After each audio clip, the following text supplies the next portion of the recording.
All right, and here we go, and welcome back Monday Night Live.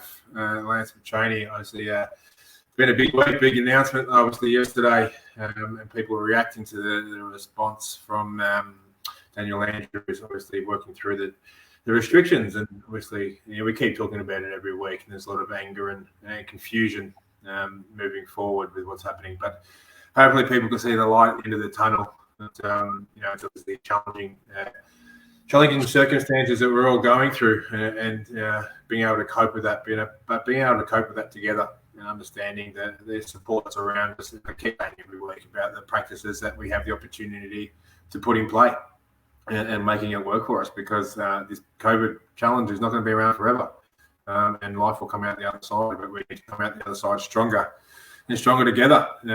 But, in another big week, we've had plenty of programs, presentations, workshops.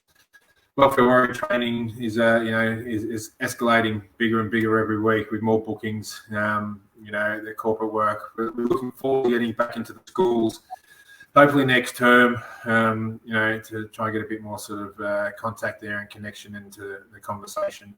And obviously sports clubs and community groups for evolving and trying to work out, but what's the best way we can support everybody. For those people also going through challenging circumstances, please understand that we have our support pathway available to you, to that free counselling triage service, to make sure that you're feeling supported every which way you possibly can. So, but without further ado, as I am every week, I'm humbled by the opportunity to bring you a special guest. Most weeks I get to be, I get myself to be the best footballer that has been on the screen. But this week I've been outdone by the one and only Dayne Beams, who is 177 games. Dayne, am I correct? I don't know. It's something like that. Something like that. Doesn't know the amount of games they've played. Actually, mate, we probably one of a small percentage of AFL players that doesn't know every stat that they've had. And the ones that don't say they don't know it, they're actually lying, because I know you do, mate. Exactly how many goals, when you got your Brownlow votes, you know it all. I know, mate, it's experience. But it's easier for me to count the ones that I got, because it wasn't too much counting going on. So, but the key mental health advocate have your own journey and story to tell, mate, which we'll touch base into a little bit tonight.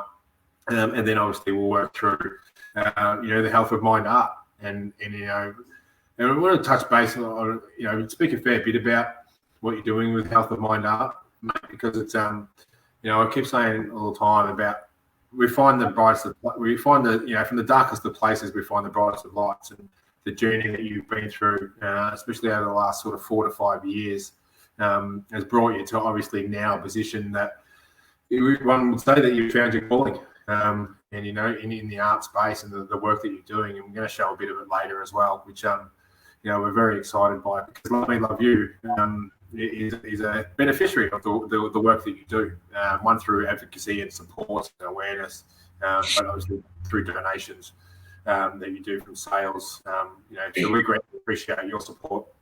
From a conversation that we had, start of the year pretty much. So welcome, Dayne Beams. Thanks for having me.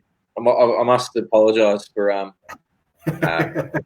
missing my booth. Bring it out, show everybody. There it is.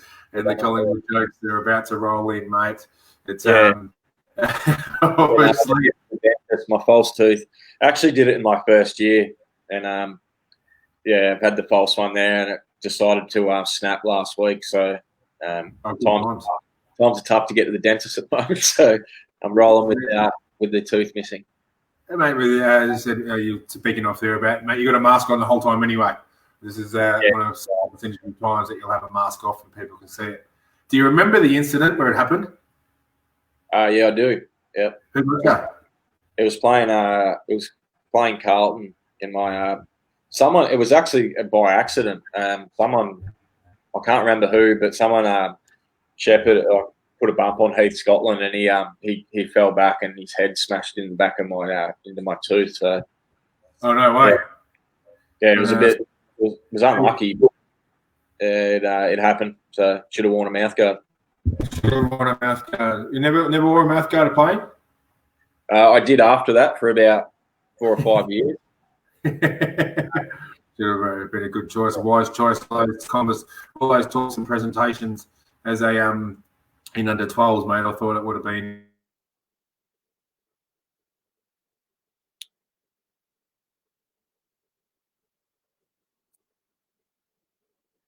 Cut me out a bit. Sorry, there we go. Yeah, it's cut me out a bit. Sorry, mate. And I think we're on now. We're good?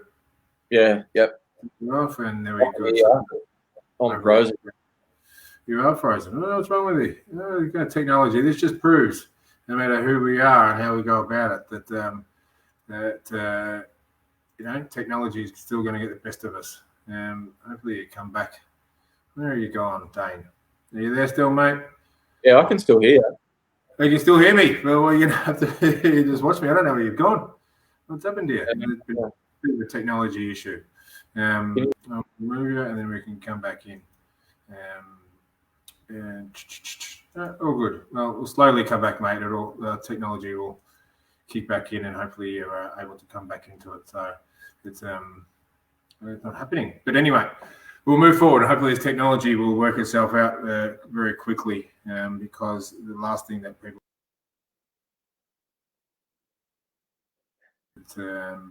here we go. Sorry for everybody. It's a bit of an issue. It hasn't been an issue until just now. So we'll just give us a second and see what we're doing here. We kick back in. I can hear you, Lance. Oh, good. That's amazing. I don't know what's happening there. Anyway, all right. It's going to happen. It's going to come forward, mate. And I'm going to go straight into it. I'm actually going to show some screen while this comes back, and I'm going to talk, straight into your health of mind art, mate. And as I said briefly just before that, from the darkest of places, we find the brightest of lights, and the work that you do here. Talk us through this, and talk us actually how you got to this stage.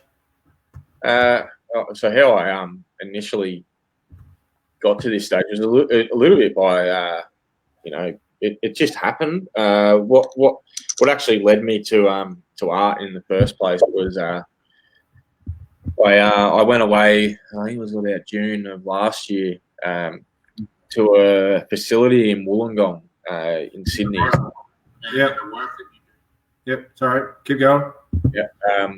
So that was a place that was a mental health facility. So a lot of a range of people struggling with their own circumstances and different circumstances. And yeah, for me, what actually happens is the program got sent to me about 3 weeks before I actually was admitted there. And yeah, part of the program was art. And look, I'd never even thought about it, to be honest. That was probably the last thing that I expected to be doing when I went there. But it was when I remember the first time I did it. What I actually did was it's like a form of Chinese art, and it's what they actually get you to do is break a ceramic bowl, just using a hammer. So you break it, not so it's smashed into a million pieces, but you break it. And the idea is to sort of mend that bowl and put the bowl back together. And what that sort of resembles is, I guess, like you're in that place because you're a little bit broken.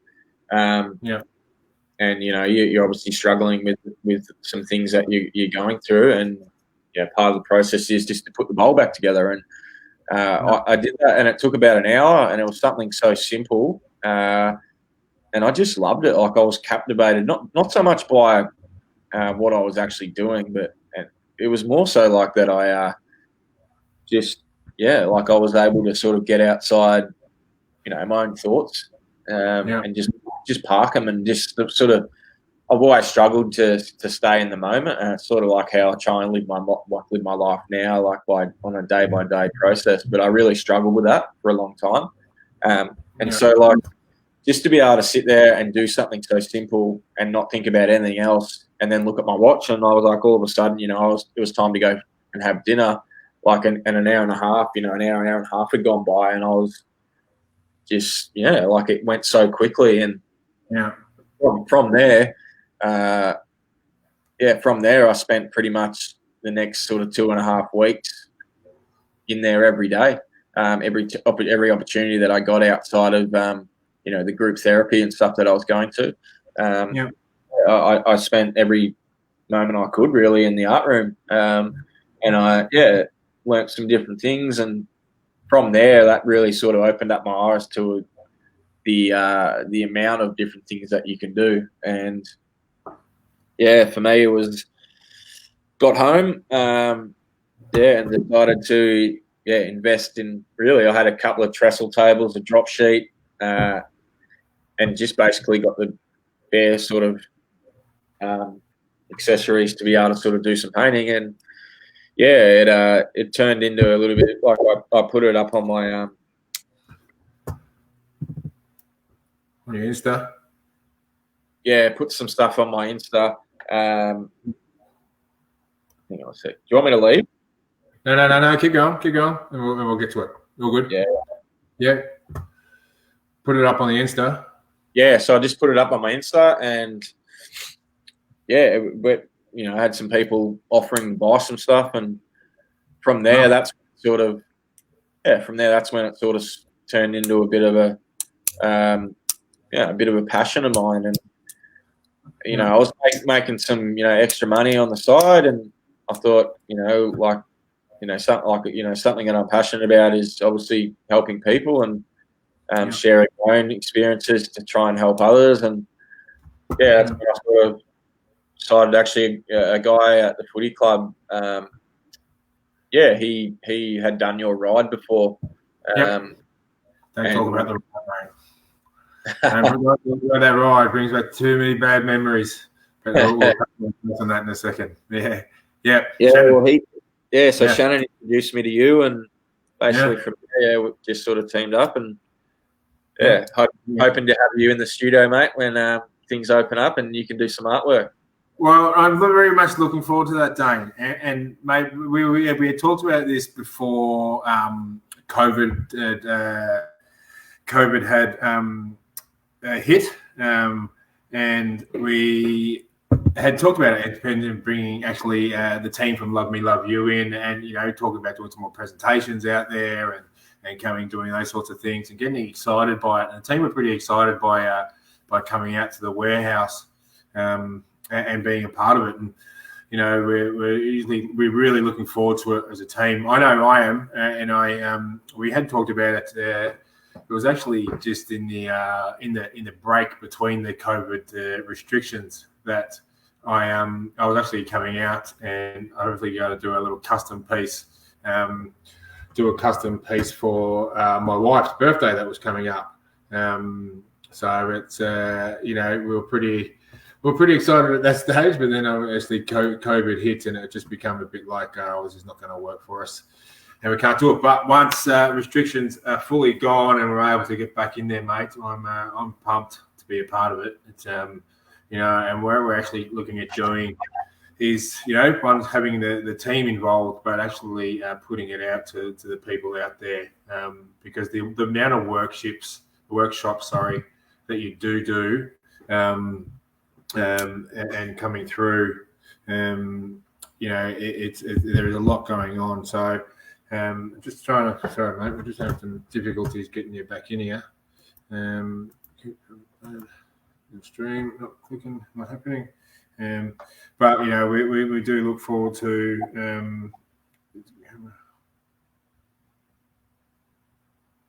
getting back into it. But what we're going to do is actually put it out as a bit of a prize for people moving forward, and get some team involved, some people involved in actually coming to Love Me Love You workshop out at Health of Mind Art and at the big warehouse there. So can you hear me there, mate? Yeah, I can hear you. Yep, cool. All right, we're going to keep going. I'm not too sure what's going on with your camera. It keeps going off for some reason, so I'll look into it while we keep talking through. But, mate, it's obviously a big part of what you do as a human, and you are known for is your footy. Okay, being drafted to Collingwood back in 2008. It probably wasn't not really supposed to be a chosen sport, considering that you grew up in Queensland. Talk us a bit about your growing up in Queensland. What was that like? Well, yeah, it wasn't the conventional sort of, way to grow up. I guess everyone sort of in Queensland played AFL, but I was actually born in Victoria, so I was born in Yarrawonga, just off the border there, Victoria, New South Wales. Yeah, great spot. So I was actually, Dad played footy, and naturally you sort of gravitate to that as a kid. So that's essentially what I did, and obviously wherever you are, footy's always going to be an option for you. So went through the junior career just in Queensland, and played footy there, and it wasn't the biggest thing. It's actually gotten a lot bigger now, and what's actually happened just recently with COVID, it's probably been a great thing for Queensland footy. Queensland footy have probably been a beneficiary of some really unlucky circumstances here in Victoria. So it's just like anything, there's positives to come out of any situation, and that's certainly been one for Queensland footy. But when I was growing up, it was obviously a bit of a struggle because no one played AFL. So, I was often sort of playing. I was playing 2 games on a weekend, so I'd play up an age group. Sometimes I'd play up 2 age groups. It was just in many ways it probably helped me fast track my career a little bit. Like I always sort of thought when I first started playing or first got drafted and then started playing, I'd already done it. Like I'd already sort of started. I was training with men, because I was playing senior footy when I was 16. So I was playing and training with men, and I often thought of it as a little bit of an advantage for me because a lot of Victorian kids go through the TAC Cup, and their first training session with a man is often when they've been drafted. So it's quite a big jump. So for me, I used it as a bit of a sort of an advantage of mine, and I felt like I fitted in quite comfortably and pretty quickly when I got drafted. So I was playing in round 2 in my first year. So I was fast tracked in that sort of way, I guess. Yeah. You said you played in the premiership in the for Southport when you were 17. Is that right? Yeah. So that was that was probably one of my first injuries as well. I injured myself in the first quarter of that game, and I was devastated because I remember, obviously there was a grand final, but me individually as an 18-year-old, you're quite selfish, and I knew there was a lot of recruiters there to watch me, and injured myself in the first quarter, which I got really down on myself and it sucked, and I thought I wasn't get drafted, and had all these sorts of thoughts going through my head, and understandably so. Like that would go through any 17-year-old's head, when they're trying to get themselves into an AFL system, especially being in a state where it's not a predominantly, strong AFL state. So, it was nice to be reassured. I was reassured from Collingwood that I'd be taken in one of their first 2 picks. And, solid. Yeah, so basically, I was kind of lucky in a way that was assured to me because there was the Gold Coast team coming into the competition when I was getting drafted. So, basically, there was an offer put to me from the Gold Coast Suns that seemed like the way I seen it was there was 2 years. This is when I was getting drafted. There was 2 years for the Suns to go to sort of do their time before they entered the competition. So the first year they played in the TAC Cup, I think, because they only had a group of 18-year-olds. And then the second year they had more experience, and then they played that year in the VFL. And then the third year they entered the AFL system. So the way I sort of seen it, there was a 3-year contract offered to me. So the first 2 years essentially playing TAC Cup and then VFL.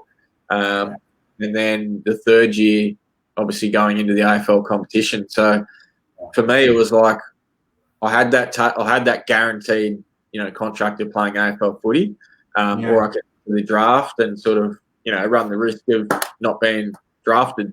So essentially, like I forced sort of Collingwood's hand. Collingwood sort of had to sort of guarantee me that they were going to take me. Otherwise, I wanted to sort of be guaranteed to play AFL footy, so I would have signed with the Suns.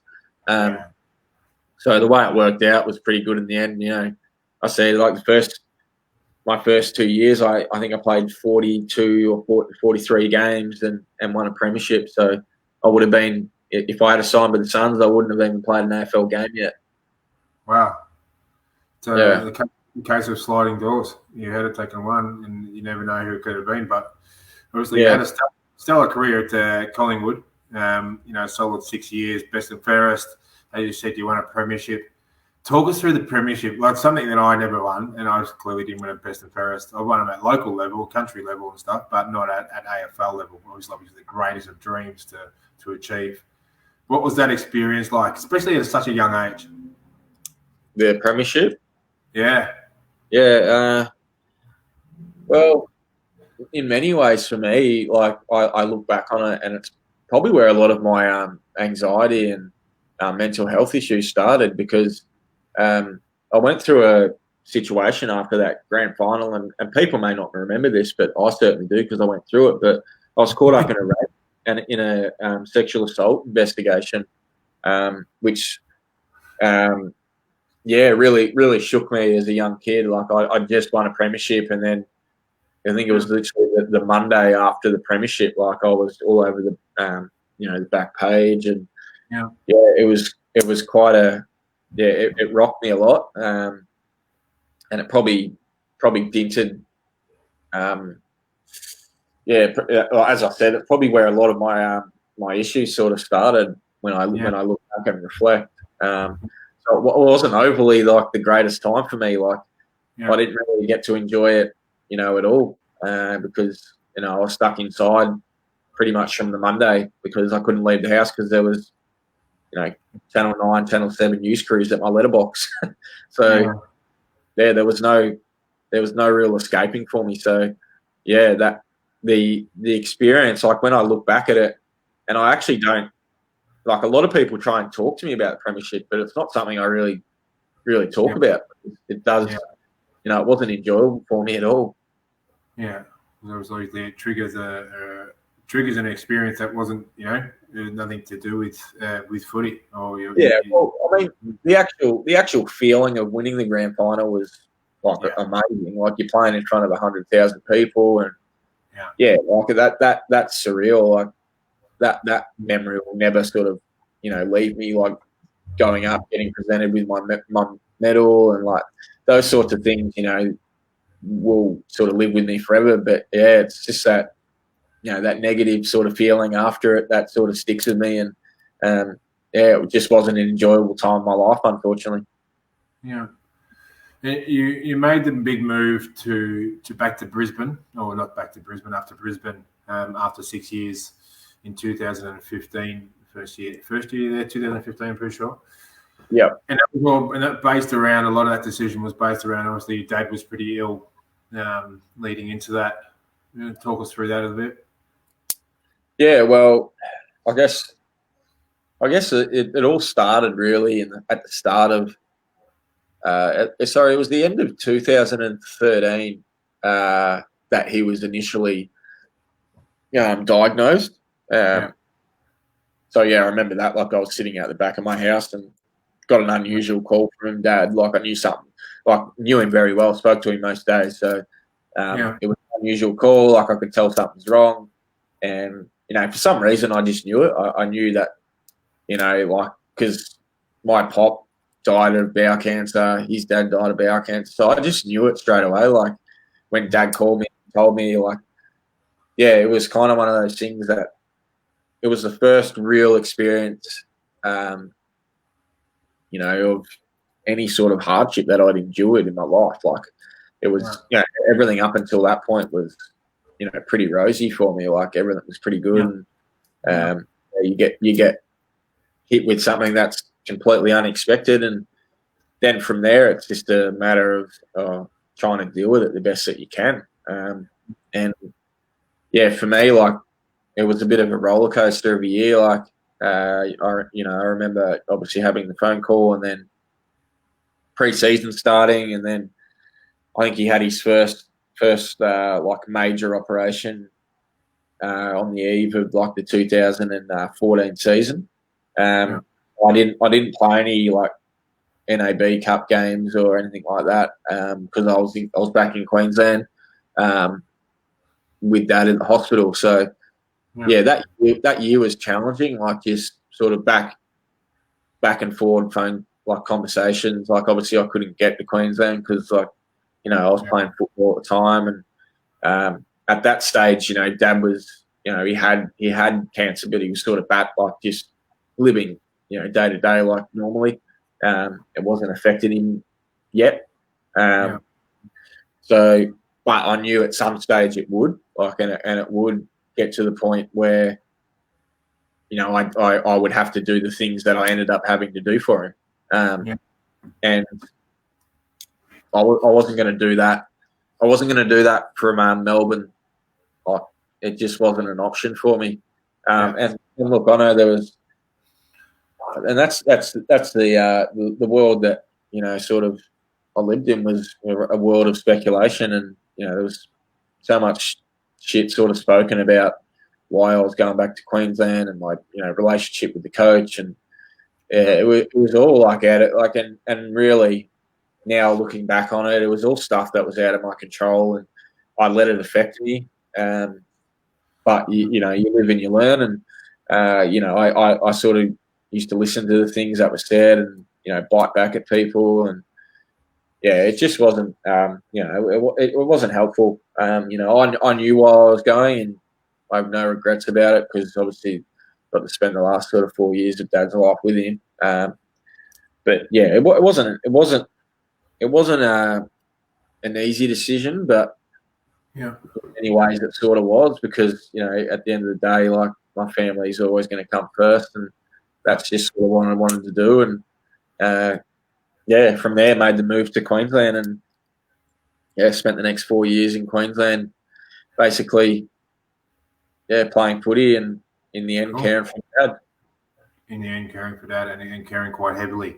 Obviously, it was the relationship you had with your dad. It's actually quite folklore about the strong connection that you guys had. And he was a bit of a local footy champion up there. Is that right? There's a best and fairest or something named after him. Is that correct? Yeah. Dad was that's the one thing that I sort of, I don't really remember much about Dad playing footy. Like, everyone sort of tells me how good he was, but I was too young. Like, I just don't remember any of it, which, sucks. And there wasn't too many, tapes getting around at that stage in Dad's day. So, I don't even really watch old footage of him. Like, it's a bit of black and white. People always tell me, you play like so much like your father, and like, everything was just sort of always about, I played like Dad. Dad was really good. And like, I just wish I could have been able to see it. But he's got the best and fairest named after him at my Whaler Footy Club. So he won 7 DNFs there. So that's named after him now.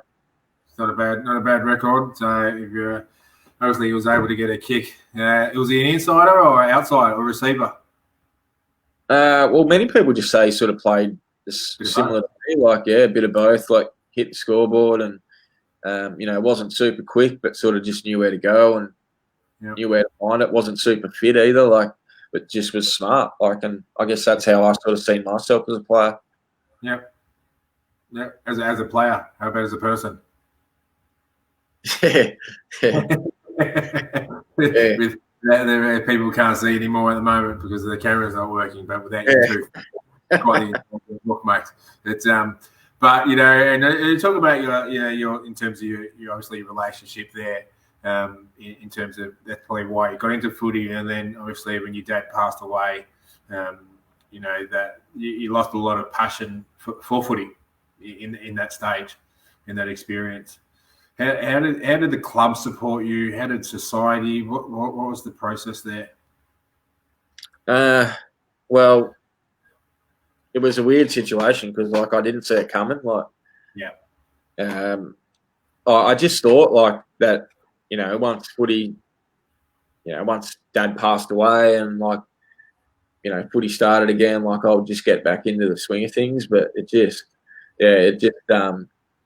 end up that way. Like, it you can never you just never know how you're going to react to anything. And I just, it took a big toll on me. At the time, like you're running on adrenaline and, you're just trying to do whatever you can to help, the last days, weeks, months of his life as comfortable as possible for him as you can.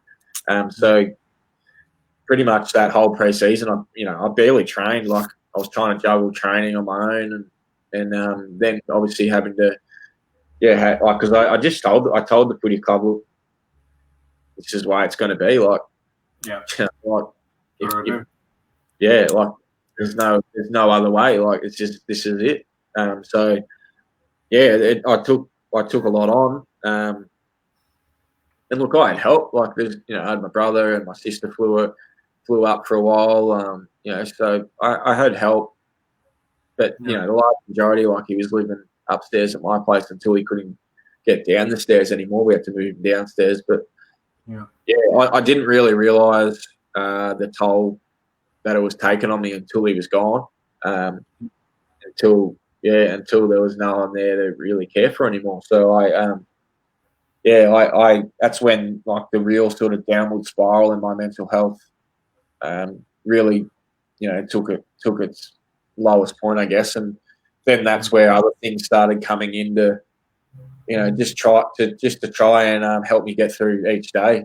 And looking back on that, they were, poor decisions, but at the time, it was just what I was doing to get through each day. And rightly or wrongly, that's what I did. And I've learned a lot.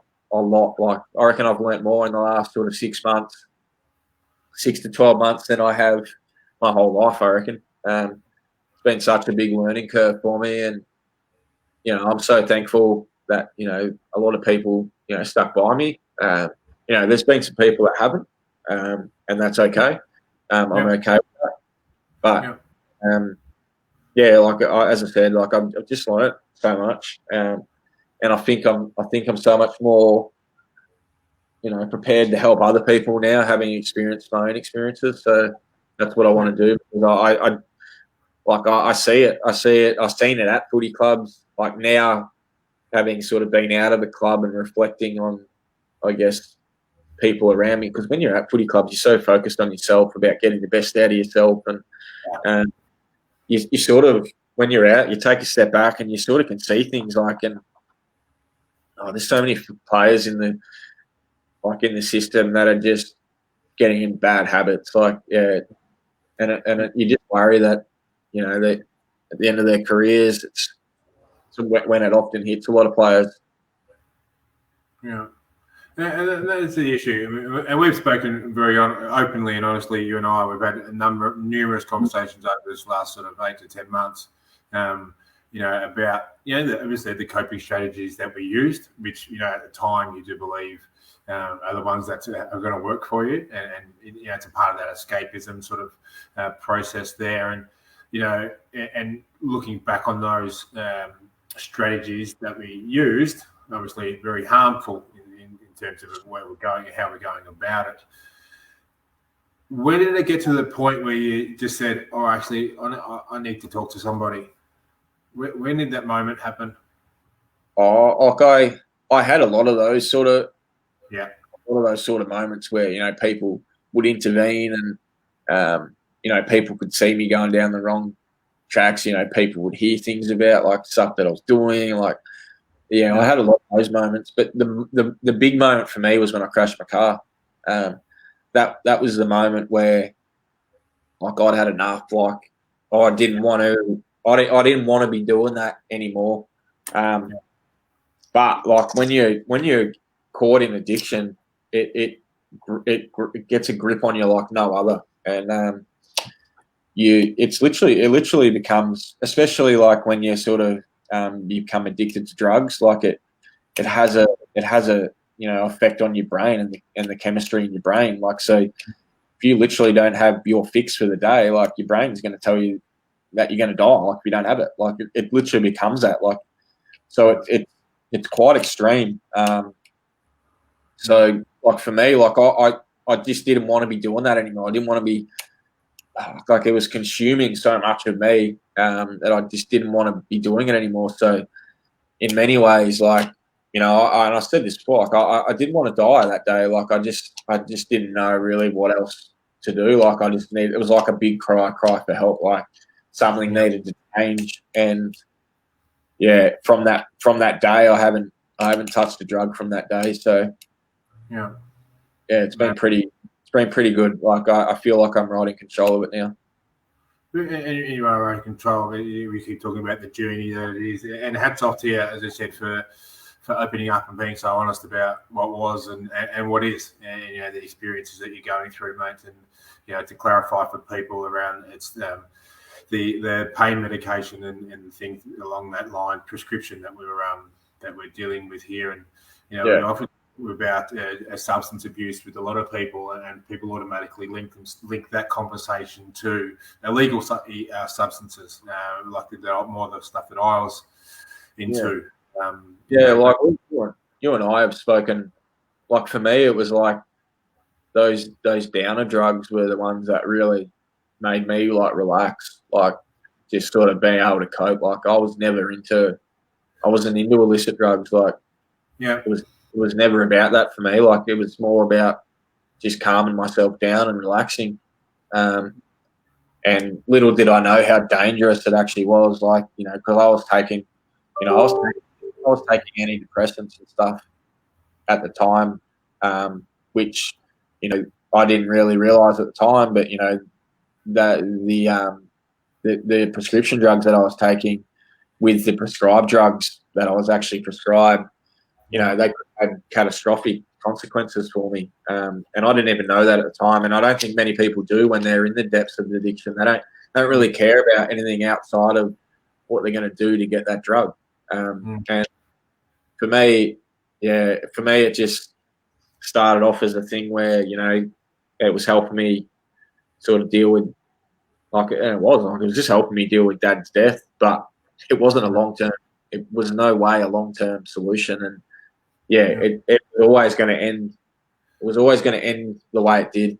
And unfortunately for many people, the penny doesn't drop, and they lose their lives, unfortunately, to this stuff. So, you know, I count myself lucky that I had great people around me, and it takes, you know, it does take some serious, you know, reflection and looking at yourself, and and it does take a lot of work to be able to sort of get on top of it. I mean, the first sort of 3 months were really, really hard. Like, I had a lot of people that I was speaking to at the time, that including yourself, like that first sort of 3 months sort of is really difficult. But when you can get over that hump, like, it does get easier. And like, I never thought, like, when you're in the depths of it, you're just like, you can't see any way out. Like, and that unfortunately is why so many people take their lives. And I like, that's why I want to share like so much, and I'm honest about my story, because, you know, people can see that it can affect anyone. Like, I played at the highest level, and it got a hold of me, so it can happen to anyone. And it's what you do and who you surround yourself with, and I guess how much want that you want to sort of change your life and turn your life around. That at the end of the day, the only person that can change is you. You can get all the help that you want, but you got to see it. It's got to happen. It's got to come from you. Great words, and I couldn't have said it better myself. And as you said, it's you know, you look at these strategies and the ways you're doing it and pushing yourself to the support that you need to give yourself, because, you know, if you surround yourself with the people that want to support you, you're going to allow that support to come with, you know, and we talk about that a lot between you and I, about allowing people in to support us. But in the end, it's got to be the person that looks back in the mirror that makes those decisions and puts those plans and activities in place to make sure that you're working for yourself. Because and that's why we call Love Me, Love You, Dayne. And that's purely where it is. You know, I've got to be able to love here and impact here, and make it work for this person that's looking back in the mirror, because I'm going to live with myself 24/7. You know, and someone, I've said to many people that and you'll be able to tell the same story. Oh, you're back. Here we go. On the screen. I don't know what just happened, but they're on the same screen. And people go, oh, about, we could walk a mile in that person's shoes. And you could walk a mile in my shoes as much as you want, but you couldn't walk 10 meters in my head. You wouldn't be able to understand and deal with the experiences that I've dealt with, because they're my experiences. And it's not about walking in shoes. They're your shoes. You need to walk in. You need to walk in your own head, and you need to be able to make that work and allow you to sort of create that path for yourself. Keep going. Sorry. Yeah, well, it's a good point, because everyone's story is different, and that's why, even when I try and help people now, whatever I say is not going to fix it. It's all based on my experiences. I'm not a psychologist. I'm not a therapist.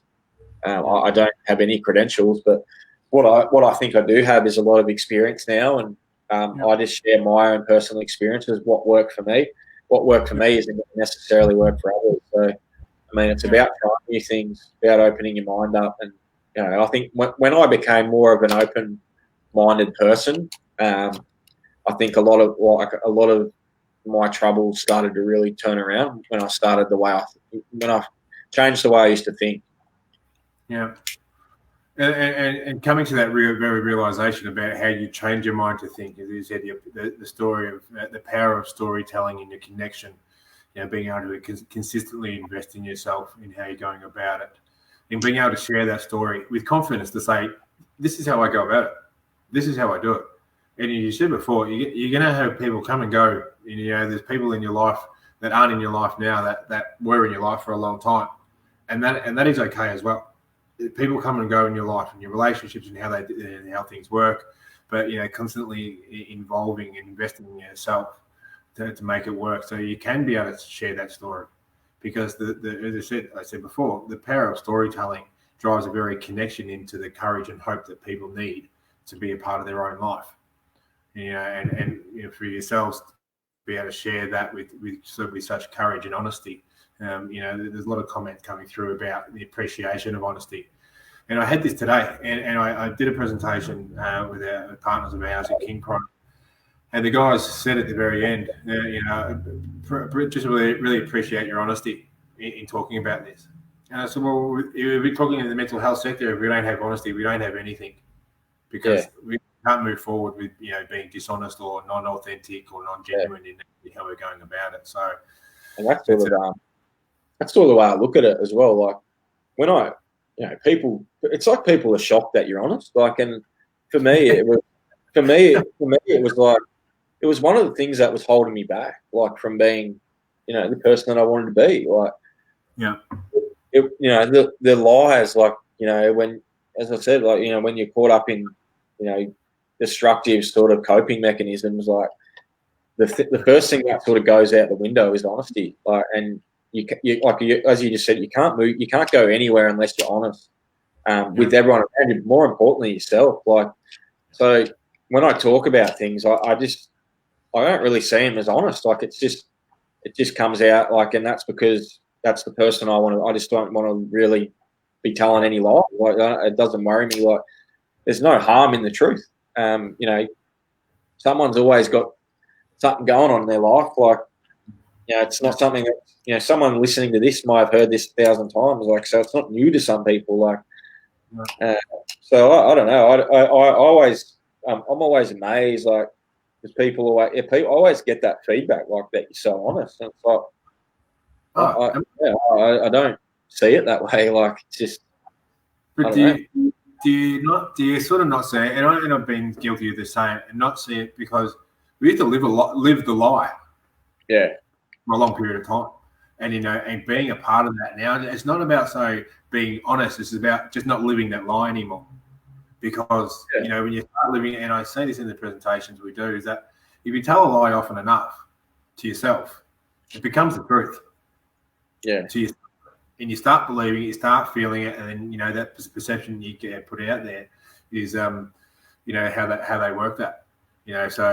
Perception is everything in this world, but we've become more appreciation that honesty is just a normal thing that we all have. In being able to share, we'd be better off.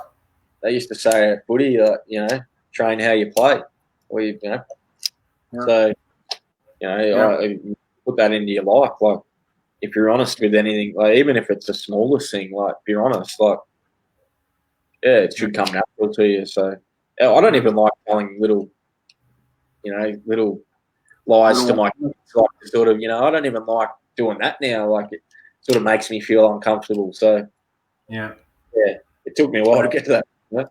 It does, and this is the very idea about understanding our journey. It does take a lot of people a lot longer to get to that point than others, and it is what it is, okay? Because life's and challenges and daily stresses and experiences happen, and the impact that it comes into our life, causes us to behave and act and react in different ways. But the realization in the end is we're going to keep working with it, and as I said, keep normalizing the very behavior around it and making it work. And mate, that's the whole thing about if you train how you play, mate. That's probably the reason why I actually didn't train so much, because most of my playing career was on the bench or sitting in the stands. So that's where I spent a lot of my training as well. But that experience, mate, you were a captain at Brisbane. You went to that point. You reached the pinnacle of being a premiership player. Best and first at Collingwood, and then at Brisbane. And then a captain at Brisbane and the Lions. How do you feel with that responsibility? The responsibility of being a captain of a football club is huge. And that through a challenging time that you're going through. How did you go with that? Well, when I took it on, Dad was going pretty well. So it seemed like a good time in my life. To accept that challenge. And where I seen, when I got to Brisbane, like, I think for me, like, I always probably took for granted the leaders that I was sort of under. Like, I had Nick Maxwell for most of my career, and I think I took him for granted a little bit. Like, and you just sort of become used to the way, your senior players are at, when I was at Collingwood, obviously the senior players, how they were. Like, and when I got to Brisbane, like, I was really shocked at the, and this is not a criticism of anyone, but like, I was really shocked at the lack of leadership with, I guess, the senior guys that were actually there, and I just really, I was injured for, I think, the second year there, and I just took it upon myself to just try and be as positive and have a positive influence on the group as I could whilst not playing. And it was, like, in many ways, like, I won the vote of captaincy without even playing really at all. 16, sorry. So, like, I was able to have a strong impression on the younger guys at the club, to obviously be able to lead them in 2017. So it was, that first year of being captain was, I definitely felt the responsibility. Like, like, obviously we had a lot of younger players, so it was quite challenging. But luckily enough, like, I had a good relationship with Lepper while he was there, so he guided me a fair bit, and then obviously Chris Fagan took over for a year where I was captain. So I had some good people, and then obviously when Dad started to get really sick, I couldn't. Like, I actually, I feel like sometimes, captains within the AFL probably see it as a bit of a title and don't really want to, I guess, how would I say, adopt all the, I guess, the things that I see as important, and there are things that I see as important, but as a captain, and I just couldn't fulfill them anymore. So I wanted to, I decided to hand it over to Dayne Zorko, and that was probably the best decision I made at that point in time, because I was obviously feeling a lot of guilt, because I wasn't, anywhere near the captain, that I should be. But there was obviously reasons going on for that, but still consciously it wasn't making me feel good. So handing that over was the right thing to do, and he's done a great job with him since. So definitely an experience, and one that I learned a lot out of. Yeah, and then you came back, mate, back to the Pies, and obviously you took your tooth out when you signed the contract to come back, so you made to feel welcome, and just obviously didn't work out the way we wanted it to. And for all the Pie supporters, mate, every time we speak about with Pie supporters, genuine AFL supporters in general, that you do the work with us. They always talk about you being one of their favourite players at the time, and but coming back, it just didn't quite work out the way we wanted it to. Yeah, look, and things happen for a reason. Like, I'm a big believer of that. Like, everything happens for a reason, and I was at the time when I signed, like I generally sort of believed in myself that being back in Melbourne would really, just help me. But the habits that I'd started to form in Brisbane really started to escalate when I got to Melbourne. So for me, it was just hard. And then I think the AFL don't do enough in terms of educating players around this, and I won't shirk it because I don't think that my teammates had a great enough understanding about what I was going through, and in many ways felt judged because I was experiencing some challenges in my life. So I don't think the AFL, I think it's come a long way, like from when I started to now, come a long way, but I certainly think we can be doing more.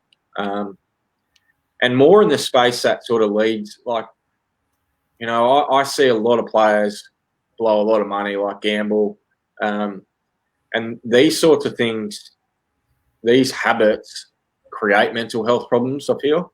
So I feel like, you can educate people on, mental health and, what it is and, the triggers and how to help people. But I think the education in the AFL system needs to be really done around the stuff that can lead to it, and putting things in place that help players, I guess, less susceptible to mental health issues. So, I would love to see, something put in the program that dedicates time to guys working on their minds. Like, we spend 95% of the time when you're at footy clubs working on your physical health, like, your weights, your running, your training. Like, there's barely any time invested for your mental health, and the demands of the game are so high that it just doesn't make sense that you wouldn't be spending more time on investing in guys' mindset, trying to build resilience, giving them education around, gambling, drugs, like, just, I don't know. I can sit here and say, more needs to be done, and there is. I haven't really thought too much about like what it is exactly, but like I've just mentioned, one there where I feel like it can be integrated into the players' programs, and then also, like, there's been a lot of guys, ex-AFL players that have experienced things. I mean, like, yourself. So have those guys around. Let players sort of, bounce off those guys, like, because they've done it, they've experienced it. They've got a lot of experience and knowledge, and sometimes you get a psych in, and they're great. They know all the ins and outs, and the facts about all the stuff that they read and study. But for me, I don't think anything buys experience. Like, it's just the guys that I've gotten the most out of are the guys that have actually lived it or experienced some sort of diversity or issues themselves. Like, I could speak to you for an hour and I'll get a shitload more out of that than I will a therapist, and that's different again for everyone else. But me, like, I used to find talking to people that have been in the system, experienced these sorts of challenges, more beneficial than talking to someone who has studied and done a degree for 5 or 6 years. Yeah, and it all has their place, and as you know, the general sense of belonging in terms of these types of conversations, the power of hearing from peers and lived experienced peers going through these types of situations. It's and we do a lot of the work that we do with the professional organisations, and they do talk about the fact of the very power of peer connection in terms of this lived experience and that ability to relate to that. There's a whole lot of places and organisations that tick these types of conversations as a tick off the list, mate. And as we know, but some, at the same time, some of the clubs do it really well, in terms of, and I know for Hawthorn, at Hawthorn Footy Club, not when I was there, we had a great welfare guy, Simon Lloyd, back in the day. But I know now, but I think their relationship with Beyond Blue is really put it in the spotlight about how they're looking after their players in terms of the impact of mental health and more education and resource around it, and they do a lot of work there. But, some clubs are better at it than others. But, there's systems and leagues that are better at it than others. It's, and you are left to your own devices a little bit in the club, and, if shit starts hitting the fan, and then they're like, oh, well, you can't cope with what's going on. And that is the general idea. And that is a little reason why a lot of players, as you said, you saw a bucket load throughout your playing career that have been through a whole range of different challenges.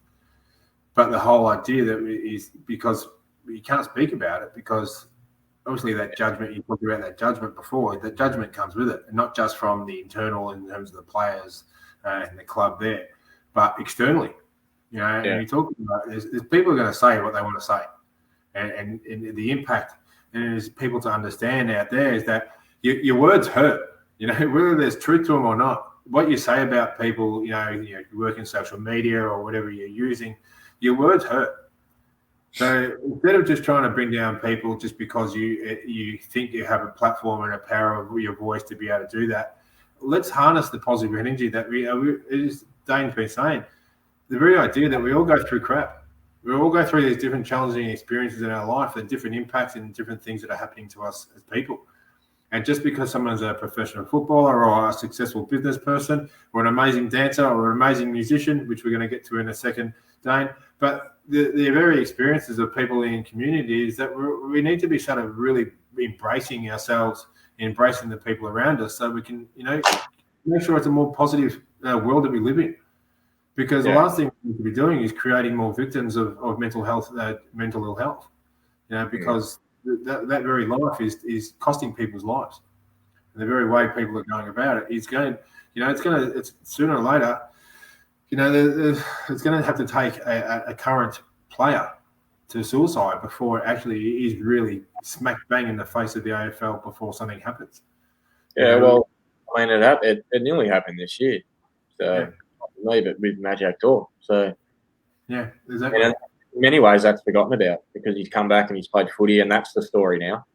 And that rightly so. Like, he's amazing effort to get back, but people forget really quickly about what place he was in. 12 months ago. It's scary. Like, I remember the old doctor at Brisbane. He used to tell me, this was before actually Magic attempted, his own, like, to take his own life. He used to tell me that there'll be, because he's obviously been in the system for a lot of years. He'd tell me all the time that there'd be someone who takes their own life in footy. And it literally happened like 6 months after he was telling me. Like, so, it's just, you're right. Like, it can't not. The facts are, like, 6 out of 8 blokes take their lives. So, it's only a matter of time. And unfortunately, like, as you said, it'll probably take that for someone to, step in and actually make some change because, I think a lot of the stuff as well at clubs is, you're in an environment with 40 guys. So it'd be quite challenging to be yourself. Like, so, I look back now and I've probably lived a life that I didn't even really suit for 12 years. Like, I was, weird when you look back at it. Like, I had a lot of fun. Don't get me wrong, but did I really ever suit a footy environment? Because to be honest, like, I'm enjoying life more than I ever have now, earning a quarter of the money. Like, so it goes to show money doesn't buy happiness either. Like, you can earn all the money in the world and still be unhappy. But I feel like I'm in a space now where I'm myself, I'm free, and I really enjoy that. And people sort of can't get their head around how it's funny. Like I hear comments like, "Yeah, I'd much rather be painting than playing in front of 90,000." Well, actually, yeah, I would. I would much rather be painting. Yeah, and that's the very thing. People's experiences are exactly what you want them to be. You do what you want, and the big thing is people saying, you live the dream. It's up in lights, and you got all the people adoring you, and you get the fans, and you get all this money. Yeah. But in the end, if all of that is nearly cost me my life. You talk about it nearly cost you your life. In the end, that's the power of social media as well. Like, just be happy with what you got, and do what makes you happy. Don't worry about what other people do. Like, who cares?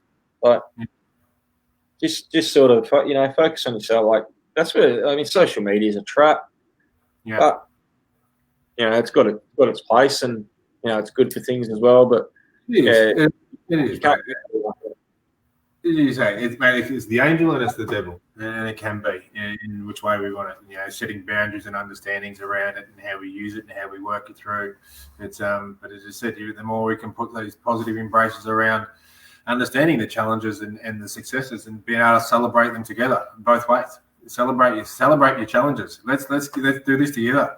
Let's not make sure we're sort of demeaning people and putting people down. That you're just making things worse for a lot of people. So, but mate, your honesty has been unbelievable tonight, and we're going to keep going. We don't usually speak this long, but you've got me tonight, so well done. Mate, the health of mind art, and I want to touch base on this with a lot of people, and we are going to run a competition, and I've just come up with this, and you don't know anything about it, but once Mental Health Month is connectivity, and our theme for Mental Health Month is connectivity and commuting around people and having those conversations and making sure that we're supporting each other. But what we're going to do is we're going to run a competition in October to have a handful of people come join us. The Love Me Love You team come join us for a big workshop out at Health of Mind Arts headquarters, mate. Which you are currently sitting in out in the warehouse that you get in. And I've been in there, and it's an amazing space, and you just cannot help but get creative once we get in there. So just stay tuned for more details on what that is, because I've just come up with it. So the competition is going to happen, Dayne, but that's just what I do, mate. And the team at the Love Me Love You headquarters will probably be thinking, oh, here he goes again. But this is how we're going to work it. Mate, you've got the win the morning, win the day apparel there pumping through, mate, and obviously your little tackers they're front and centre. Where are they? There she is, and where's little Carter? There he is, mate. Just pumping through, little dude, and obviously you're rocking that through, and that very idea of wearing a brand, it's actually a conversation starter. Mate, you've had a huge following with this. This has just gone berserk. Yeah, it's been good. Not. You there? Yeah, can you hear me? No, we lost him again. This is the technology, and this is what we do, people. And as I said, the very realization that it's not working. We are human, and this is how it works. But it's having trouble connecting. This is often unstable. What can you do? Hey, back? Hey. Yeah. Yeah, you're back. Yeah, righto. This is going as well. This technology issue is going as well as my AFL career. Keeps cutting in and went out, but we're back. Yeah, the clothing's been good. Just initially, just started it as that, and I wanted something like catchy, so that's why I sort of went with the big fist on the back. When I used to shopping and buying clothes, I like big prints on the back. So I thought I'm just going to create something that I want to wear for when I'm in the studio and pumping out some stuff. And just started doing some clothing, and it's grown from there. And it's good to know that your stuff's out there, and people are talking about it. That's more the thing that really encourages me, that people are just having a conversation about it and enjoying the fact that, even if it's just like, where'd you get that clothing? It's just people engaging. Like, you're engaging in conversation with someone. So for me, like, I adopted Win the Morning, Win the Day, because I've always been a person that struggles in the mornings. But like, I see the huge benefits of when I'm active and I do things in the morning. Like, my whole day changes completely based on what I roll out of bed like. And I reckon many people will probably relate to this. It's hard. Like, it's a hard thing to do for me because I'm not a morning person. It's hard for me to get up early. But when I'm up early and when I'm you get through that sort of 5-10 minute sluggish period, I always have a shower in the morning just to wake myself up. But I start my day off well. Like, I eat breakfast, spend some time with my kids, and then go to work. Like, so it's something that I just adopted.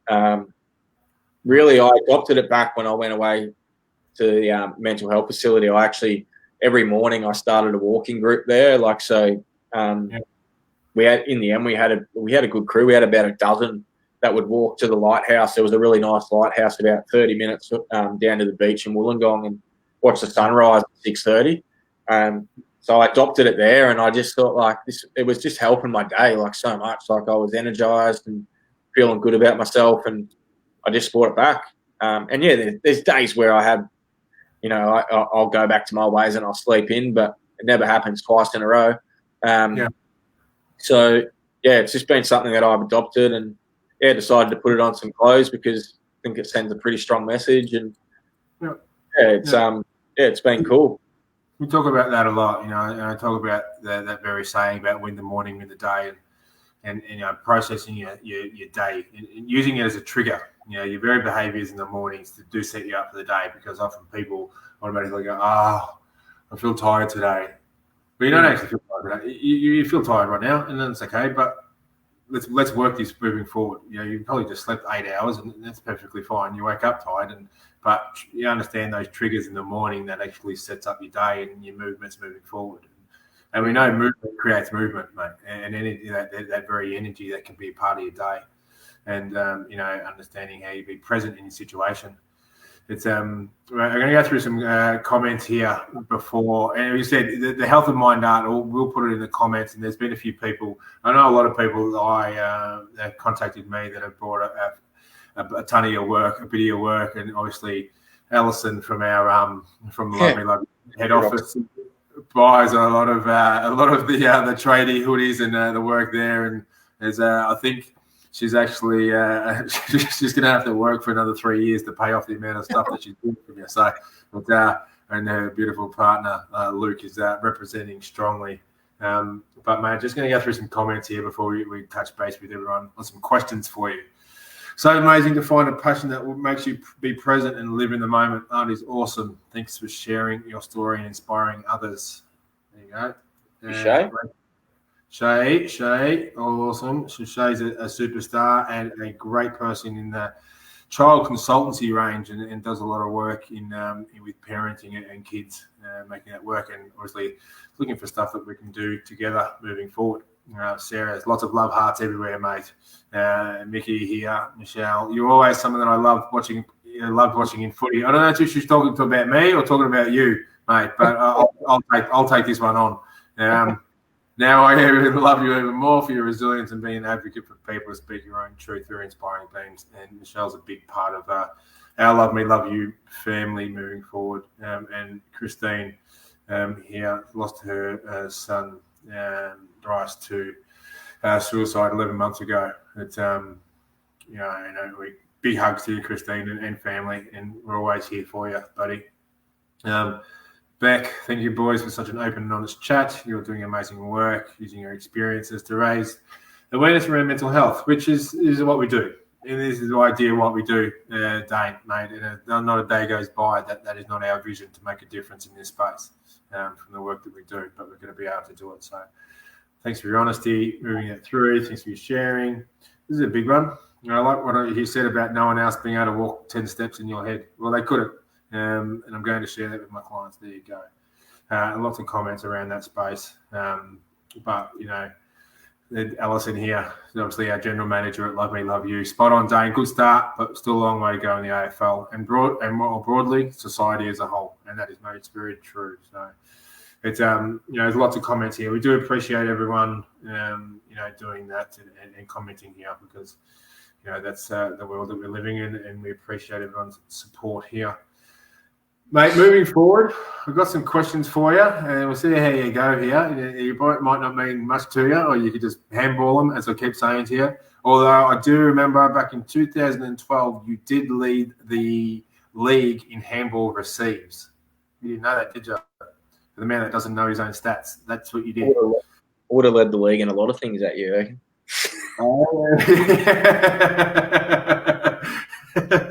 We won't go there, but led the league in disposals, and apparently and then obviously both clubs that you're at, you're a part of the two Dayne club, being at Collingwood with Dayne Swan, which for everyone that knows Dayne, and we can't not know Dayne and the colourful character that he is. But you were the one first with the tats, and then he came. Is that correct? I was actually the first one with the tats. Yeah.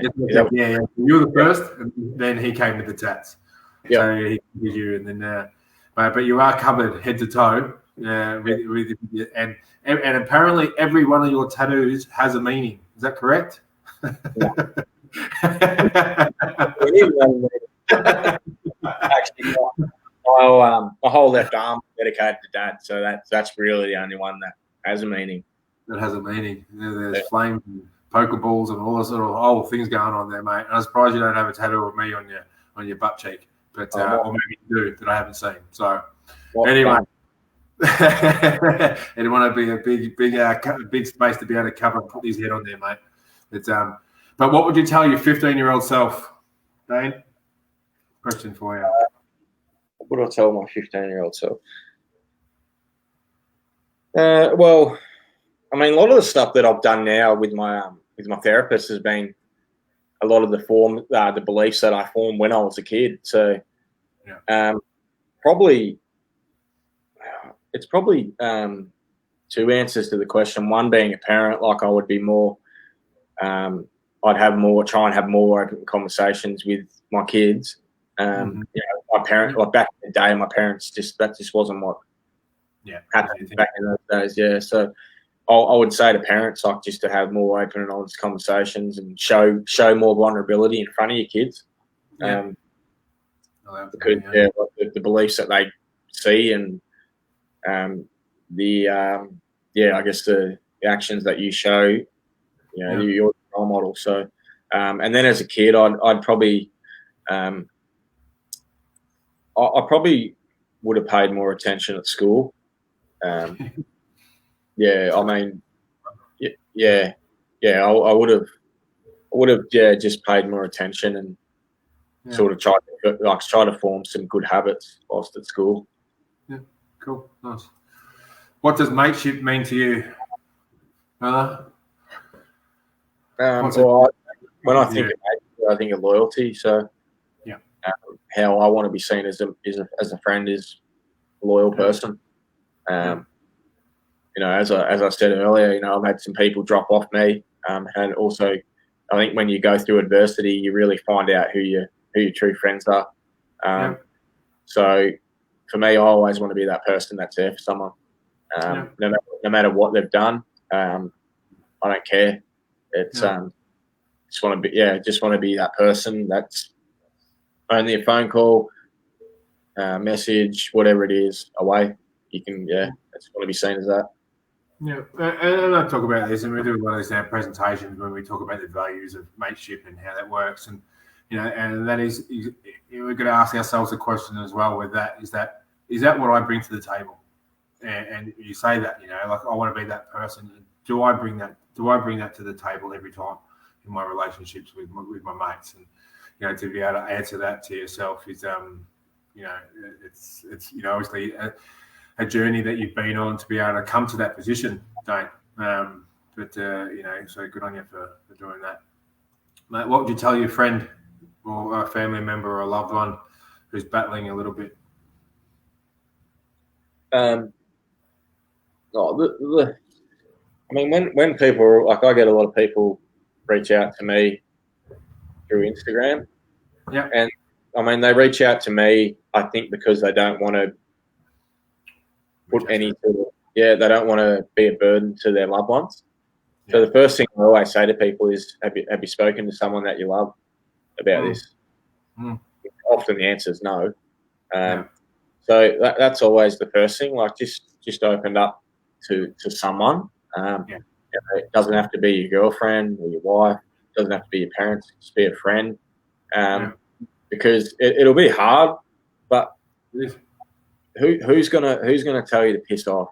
I just don't think that'd ever happen. So I always think if you got good friends and you've got a good family, that they'll always try and help you no matter what circumstance. So that's the first thing I always say to people: just who have you spoken to outside of me? I don't just sort of leave it at that. Like, obviously try and help them as well, but always just sort of try and encourage people to talk to someone in their close network, their close sort of group of friends, or their circle. They're in a circle.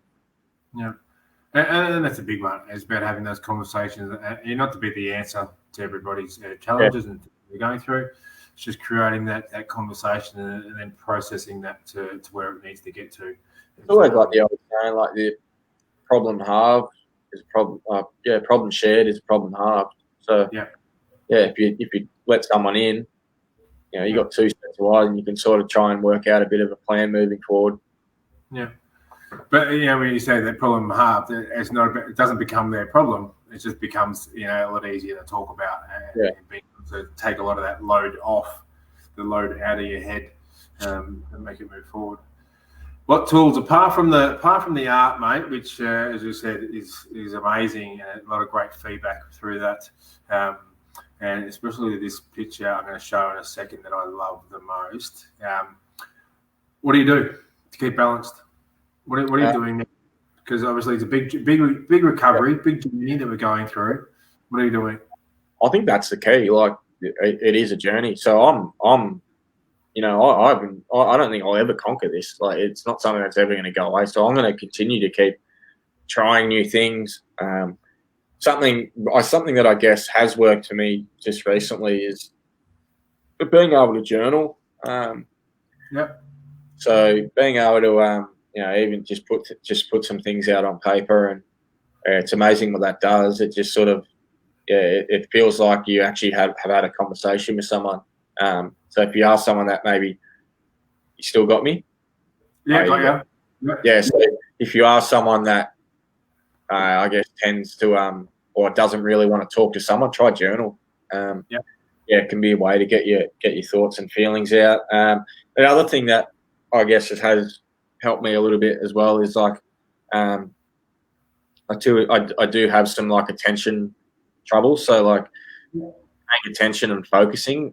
So I've started, like, putting just things around the places where I am most. So, like, here at the at the warehouse, the factory, at home, like just positive things like reinforcement. So, just things I want to do each day. Like, so I've got, like, a bit of a weekly plan, and then those sort of things that I've got up around the wall, things that are going to help me achieve that. So, things like random acts of kindness. I've been pretty big on that lately. Like, just doing something for someone else. Like, it's amazing, like, the dopamine that gets released by doing that. Like, so even if it's just talking to a random, trying to help them, like, the good that does me as well as helping them is, like, it's a win-win. Like, it's just great. It's not great that they've got the problems, but it's great that I can talk to them, help them, and then hopefully they feel better for it. And I certainly do for trying to help them. So, little things like that. Like, even like just stuff I bought my daughter flowers the other day. Like, just joy that, like, you know, $10 it cost me, but the joy that she got out of it, like, it's just priceless. And it's things that you don't even need to spend money. Like, you can just hold the door open for someone, like an older person, like get off the tram and like let an older lady sit down, or just something like that. Like, it's just something so simple, but it's amazing how it makes you feel. It's amazing where we've got to this world that has to become a random act of kindness, not just a normalised behaviour that we do. Yep. It's amazing how that works. Mate, I've just got this picture up is because this is my picture. This is the one coming back out into my form of expression when I come out to the workshop, the Love Me Love You workshop out there. You're going to do one, are you? This is the one I'm going to rock, mate. So just keep that in mind, okay? So it's going to be called the Patron down the track. So stay tuned. Oh, I caught that, man. And it'll want to be big. It's but very excited. So, that's big, that one. That is big. So it's mate, it's been an absolute honour. As I said, from our relationship, from our first point of contact, the amount of conversations we've had through this journey. As I said, you are still on a journey. Your recovery journey, working through this process, is still happening. And like same thing for me. My journey through recovery, like everybody else, is still working forward, and we still keep investing every single day. Keep rocking it forward, mate. Keeping honest, and as much as we hate to be said, just keep being yourself. And I think that's the biggest thing that we can do, Dayne. And as you, as a big advocate in this space and a supporter of Love Me Love You, we do appreciate all the support that you give us, and, exposure and generally starting a conversation out in the people out there. Mate, we've got an exciting project coming up, which we won't go into do too much detail, but it does involve one of your favourite bands. We will be releasing another campaign coming in October, and what do they call the House of Hands? Is that right? Hands of Houses, mate. The Hands of Houses. Sorry, I knew I'd get it wrong, but anyway, but there's a great competition coming up. And a big awareness event that'll be coming up through that, and you'll be able to hear more of them through all the channels and making that work. But stay tuned for that, because that is going to be an absolute cracker of a project there. So, mate, keep rocking on, mate. And as I said, the challenges that we go through, but we look forward to getting out there, out to the factory warehouse, and creating a form of expression called the Patron. Yeah, well, that's what it is. You might put something down there, and it's really how you feel at the time. Feel and make it work. There you go. Picture says, what do they say? Picture says 1,000 words or something. Picture tells 1,000 words. Picture tells 1,000 words. Like every painting that I literally have, like I nearly remember, what I was feeling at the time. Like, it's pretty cool. Yeah. Pretty cool. But are you feeling? Yeah, you're gonna paint one with no tooth in there. Yeah. But no, much appreciated, mate, and for everyone out there, as I said, thanks for listening and watching the comments and coming through. And please get in touch with us if you need some help and support, or obviously looking through some education and resource programs. But we've got 5 weeks up until. And this might be your thing, Dayne. We're going to have our Ride With Me event coming up in 5 weeks' time, which the registrations are still open. We'd love to see you in Lycra, big fella. It's probably not your thing at the moment. But I did remember the t-shirt I brought out to you that time. It may as well have been Lycra. It's that was an interesting one. Well. But registrations are still open, people. So, and there's lots of competitions. We have over 500 people registered already. But it's going to be an amazing event. It is choose your own adventure. There's no obligations to be anywhere or to ride as far as Bolton or to up any hills. You can ride up and down your street or up and down your driveway if you like. But it is about creating conversation, with the power of activity. In doing that, we're very appreciative of that. So get on board, search the website, and through our socials, and you'll find those registration links to get involved. So thanks very much, mate, and I will speak to you soon. And go Hawks! Thanks for having me. Appreciate it. Cheers, man. Yeah.